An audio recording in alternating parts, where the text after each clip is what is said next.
Alright guys, स्वागत है आपका इस वीडियो में। तो यहाँ पे finally I got cheats kill in another world का 7th एपिसोड आ चुका था यार। 1-2 दिन हो चुके हैं शायद। आई एम सॉरी यार, एक्चुअली एक रीजन है, प्रॉपर रीजन है जो मैं वीडियो के एंड में आपको बताऊंगा। तो चलिए फिर ये वीडियो शुरू कर लेते हैं। एपिसोड की शुरुआत में यहाँ पे हमें सेज की बुक के कुछ विजुअल्स दिखाए जाते हैं और साथ ही साथ हमें यूया का सीन दिखाया जाता है। और आपको जैसे कि याद होगा कि सेज की बुक में मैजिक से रिलेटेड सारी की सारी चीजें आ चुकी होती है और यूया धीरे धीरे करके उन मैजिकल चीजों को सीखने की कोशिश कर रहा होता है। तो यहाँ पे एपिसोड की शुरुआत में यूया एक ऐसे जादू का इस्तेमाल करता है जिससे कि वो एक पोर्टल खोल सकता है और उस पोर्टल को खोल के वो किसी भी जगह पे कभी भी पहुंच सकता है। फाइनली वो यहाँ पे सक्सेसफुल होता है इस पोर्टल को ओपन करने में और उसको ये जादू का इस्तेमाल करना आ जाता है। वो यही सोचता है कि इस जादू को इस्तेमाल करके तो वो अब कभी भी कहीं पे भी जा सकता है और उसको लेट होने का भी डर नहीं है। जब यूया इधर एक केव के अंदर आता है तो उसको यहाँ पे कुछ गॉब्लिन मॉन्स्टर्स दिखाई देते हैं और उनको वो इजीली हरा देता है यहाँ पे नाइट के साथ मिलके। यहाँ पे यूया यही कहता है कि चलो फिर आज के लिए इतना ही। तो ये सुन के भाई नाइट थोड़ा उदास हो जाता है क्योंकि उसको इधर यूया के साथ और भी ज्यादा टाइम स्पेंड करना होता है। लेकिन तभी यूया देखता है कि नाइट को कुछ महसूस होता है और नाइट यहाँ से भागना शुरू कर देता है। वो यूया को अपने साथ लेके जाता है। वो यूया से यही कहता है कि तुम गायब हो जाओ। मतलब बोल नहीं पाता वो, लेकिन यूया उसकी बात समझ जाता है कि वो क्या कहना चाहता है। यहाँ पे नाइट भी काफी सतर्क होता है और जब ये दोनों आगे आके दिखते हैं तो इधर कुछ गॉब्लिन मॉन्स्टर्स होते हैं जिन्होंने एक लड़की को इधर कॉर्नर कर दिया होता है। इधर यूया जब उस लड़की की मदद करने के लिए आगे बढ़ता है तो भाई नाइट उसको रोकने लग जाता है और तभी हमें दिखाया जाता है कि भाई ये लड़की काफी कमाल की होती है यार। इसके पास कुछ स्ट्रिंग्स टाइप की पावर होती है, ये अपने नेल से स्ट्रिंग्स निकाल सकती है और इससे भाई ये इन गॉब्लिन्स को काटना शुरू कर देती है। यहाँ पे वो कोशिश करती है इन सबसे निपटने की, लेकिन ये काफी ज्यादा होते हैं जिसके बाद ये सबके सब ओवर पावर करने लग जाते हैं इस लड़की के ऊपर और काफी खुश होने लग जाते हैं। तभी यूया यहाँ पे आता है उस लड़की को बचाने के लिए। साथ ही साथ नाइट भी इधर मदद करता है यूया की उस लड़की को बचाने में। ये लोग देखते हैं कि इधर कई सारे गॉब्लिन मॉन्स्टर्स होते हैं यार, मतलब हद से ज्यादा मॉन्स्टर्स होते हैं। जिसके बाद यहाँ पे यूया अपना एक स्पेशल वेपन निकालता है जो कि होता है डिवाइन विप। इसको जितनी ज्यादा बार घुमाया जाएगा उतनी ही बार इसमें से एक और नया विप निकल के आ जाता है और वो इन सबसे इनको पकड़ लेता है इन टेल से और उस लड़की को बचा लेता है। वो यहाँ पे उसको अपनी गोद में उठा के लेके आने लग जाता है और ये यही कहता है कि अब ओवन के लिए आसानी होगी यहाँ पे आने के लिए क्योंकि ज्यादातर मॉन्स्टर्स को तो मैंने हरा ही दिया है। ये यही सोचता है कि वो उसको अपने घर पे लेके जाएगा, लेकिन नाइट को ये बात बिल्कुल भी पसंद नहीं होती है। वो यहाँ पे मना करता है बेसिकली। ये यही कहता है कि मैं उसको ऐसे तो नहीं छोड़ सकता ना। तभी इस लड़की को यहाँ पे होश आता है और कहती क्या कर रहे हो तुम, छोड़ो मेरे को। तो यहाँ पे उसको छोड़ देता है। इधर वो उसको हीलिंग पोशन देता है और उसके बाद यहाँ पे वो लड़की हील हो जाती है और वो कहती है मेरा सारा का सारा दर्द गायब भी हो गया है, कितना कमाल है, तुम हो कौन। तो यूया इधर अपना इंट्रोडक्शन देता है और वो लड़की अपना नाम बताती है। इस लड़की का नाम होता है लूना। जब यूया यहाँ पे लूना से पूछता है कि तुम इतनी खतरनाक जगह पे क्या कर रही हो, तो लूना यही कहती है कि मैं यहाँ पे ट्रेनिंग करने के लिए आई हुई थी और तभी गॉब्लिन के एलीट पैक ने मेरे ऊपर हमला कर दिया। उनका हुआ क्या? तो यूया कहता है कि हमने उन लोगों को हरा दिया। जिसके बाद यहाँ पे लूना इनका शुक्रिया अदा करती है और लूना ये कहती है कि क्या तुम मुझे यहाँ पे उठा के लाए, क्योंकि मैं काफी गंदी हो रही थी, काफी देर से भाग रही थी, मेरे को काफी पसीना आ रहा था तो मेरे अंदर से स्मेल आ रही होगी, मुझे माफ करना, मेरे को तो नहाने की जरूरत है। तो यहाँ पे आपको पता है यूया के पास एक बात होता है तो उसका इस्तेमाल करके यहाँ पे लूना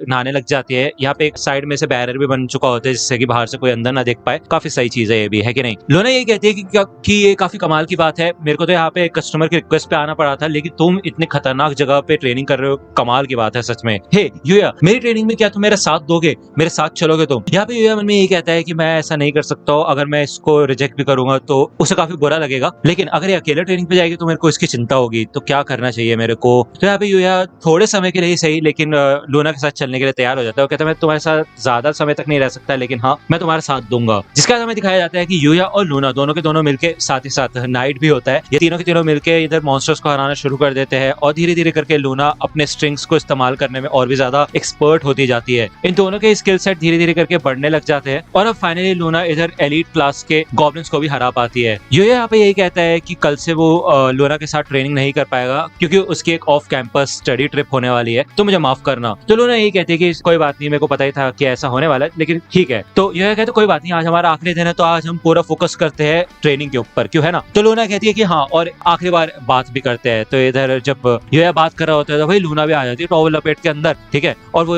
उसका शुक्रिया अदा करती है कि उसने उसकी इतनी मदद की, उसकी वजह से वो इतना ज्यादा स्ट्रॉन्ग बन पाई है और जो भी समय मैंने तुम्हारे साथ बिताया है वो ही मेरा खजाना है, मेरे को काफी अच्छा फील हुआ है तुम्हारे साथ रह के। तो वो उसकी टॉवल नीचे गिर जाती है और वो उठ के खड़ी हो जाती है। तो यूया उसको बताता है भाई तुम्हारी टॉवल नीचे गिर चुकी है, ठीक है ना। इधर हमें इनकी स्कूल बस का सीन दिखाया जाता है, दूसरे दिन का सीन, ठीक है ना। और यहाँ पे ये लोग बैठ के कार्ड्स खेल रहे होते हैं। अब ऑब्वियसली यार यूया ने इधर पूरे दिन लूना के साथ ट्रेनिंग की थी जिस वजह से वो काफी ज्यादा थका हुआ होता है, उसकी नींद भी पूरी तरह से कंप्लीट नहीं होती, इस वजह से थोड़ी देर बाद वो जब इधर इस कार्ड गेम में जीतने लग जाता है तो वो सोने के लिए चला जाता है। काइडो उसको ये कहती है कि चिंता मत करो, जब हम वहाँ पे पहुंचने वाले होंगे तब हम तुम्हें वहाँ पे जगा देंगे, ठीक है। तो बेसिकली यहाँ पे योयावन भी यही कहता है कि मैं इस कार्ड गेम में काफी आसानी से जीत रहा था, जिसमें मैंने कुछ ध्यान भी नहीं दिया था। क्या ऐसा इसलिए हो रहा है क्योंकि मैंने दूसरी दुनिया में अपने लक पैरामीटर को बढ़ा लिया था, क्योंकि ये गेम ही पूरा लक का है, क्यों है ना। यहाँ पे ये लोग जब यहाँ पे पहुंच जाते हैं तो योया देखते हैं कि काफी बड़ा कैंपस होता है। इनकी टीचर इन्हें यही कहती है कि चलो फिर चेंज करो और हॉल में मिलना मेरे को, हम तुम्हें बताएंगे कि इस ट्रिप में तुम्हें क्या क्या करना होगा। टीचर इन लोगों को ये बताती है कि यहाँ पे तुम एक रात और 2 दिन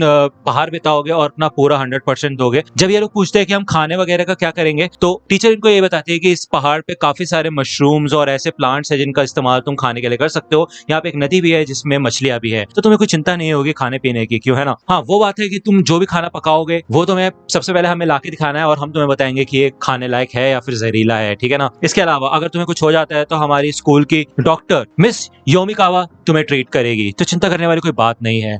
यहाँ पे योमिकावा के ऊपर ज्यादातर लोग विश्वास नहीं करते क्योंकि कुछ अफवाहें होती है। काइडे बताती है कि जब भी इनके रूम के बाहर से निकला जाता है तो अंदर से चीखने चिल्लाने की आवाज आ रही होती है, तो भाई कुछ तो खतरनाक बात है इस टीचर के बारे में, ठीक है ना। यहाँ पे हमें बेसिकली बताया जाता है कि कैसे ये बच्चे इन प्रॉब्लम्स को फेस करते हैं। इन सबका फायदा बस होमरूम टीचर को ही होगा, इन बच्चों को तो बस एक्सपीरियंस मिलेगा, लेकिन ज्यादातर फायदा टीचर को ही होगा। और भले इनको एक टाइम का थोड़ा सा खाना दिया जाएगा यहाँ पे, लेकिन फिर भी वो पूरा नहीं पड़ेगा इनको, तो अपना पेट भरने के लिए इनको बाहर ही खाने की तलाश करनी होगी। ये बच्चे ये सोचते हैं कि कम से कम चलो ये यहाँ पे स्कूल में तो रहेंगे, तो टीचर्स कहते हैं कि ये टीचर्स के रहने की जगह है, तुम लोग तो बाहर रहोगे, जब तो ये लोग यहाँ पे कैंपिंग करने के लिए आए हैं, ठीक है ना। इधर योया के ग्रुप के अंदर काओरी, काइडे और कांजाकी होते हैं और ये लोग भी 2 हिस्से में बढ़ जाते हैं। इधर काइडे और योया साथ आते हैं रिवर के पास, लेकिन यहाँ पे काफी भीड़ होती है पहले से ही, और जिस वजह से इनको लगता है कि ये कभी भी शायद यहाँ पे तो मछली नहीं पकड़ पाएंगे। काइडे ये कहती है शायद हमें अपना प्लान कैंसिल कर देना चाहिए मछली पकड़ने का, लेकिन योया यहाँ पे यही सोचता है कि उसको हार नहीं माननी है। उसको एहसास होता है कि पास में ही एक ऐसी जगह है जो कि काफी खाली है और यहाँ पे जब ये लोग आके देखते हैं तो काफी सारी मछलियां भी होती है इधर, लेकिन